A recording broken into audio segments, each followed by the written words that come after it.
Hi guys, আসসালামু আলাইকুম রহমতুল্লাহ বারাকাতু। বাংলাদেশের জাতীয় চিড়িয়াখানা মিরপুরে এন্ট্রি টিকিট হচ্ছে 50 টাকা। ভিতরের জায়গাটা এত বড় যে আপনার ঘুরতে ঘুরতে প্রায় 3 ঘন্টার মতো সময় লাগবে, যেহেতু হেঁটে হেঁটে ঘুরতে হয়। এই জন্য প্রথমে গিয়ে আমরা দেখতে পেলাম তথ্য কেন্দ্র, তারপরে মানচিত্র দেওয়া আছে কোন পশু কোথায় আছে, কোন দিক দিয়ে গেলে কিভাবে পাওয়া যেতে পারে, এই জন্য মানে দিক নির্দেশনাটা দেওয়া ছিল। চিড়িয়াখানার রাস্তাগুলো অনেক সুন্দর।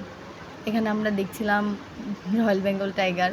এখানে দুটো রয়্যাল বেঙ্গল টাইগারকে একসাথে রাখা হয়েছে, স্বামী স্ত্রী। একজনের নাম কসমস, আরেকজনের নাম হচ্ছে জবা। এটা ভাল্লুক, আমার মেয়ে খুব পছন্দ করে, বারবার বলতেছিল আম্মু আম্মু বিয়ার বিয়ার। তো আমরা ধরে ভাল্লুক দেখতে যাই, বাঘ টাক সব ফেলায় রেখা।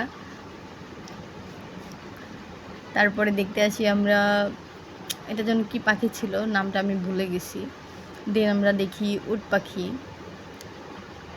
এটাও আমার মেয়ে খুব পছন্দ করতেছিল, বারবার ডাকতেছিল যে আয় আয় আয়। বাচ্চাদের জন্য বিশেষ করে ভালো অনেক, যে ওইখানে গেলে সব কিছু দেখতে পারে। যেমন আমার মেয়ে সব কিছু বুকসের মধ্যে দেখতে পেয়েছিল, বাস্তবে গিয়ে দেখতে পেল। তারপরে ওটার ভিতরে শিশুদের জন্য শিশু পার্কের মতো আছে, ট্রেন আছে। ট্রেনের টিকিট ছিল 40 টাকা করে পার পারসন। আর এই পাশে একটা ঘোড়ার রাইড আছে, ওই রাইডটা ছিল 30 টাকা করে। তো আমার মেয়েকে আমি দুটোই উঠাই, খুবই খুশি হয়। বাচ্চারা মানে রাইডস টাইডস নিতে পারলে খুবই খুশি হয়। আর আমার মেয়ে তো সেই হ্যাপি ছিল, ও বাইরে ঘুরতে যাওয়ার জন্য একদম সবসময় ফিদা। আর ওইখানে এতগুলা কৃষ্ণচূড়া গাছ ছিল, কৃষ্ণচূড়া গাছে ফুলে পুরো সেই ভিউ।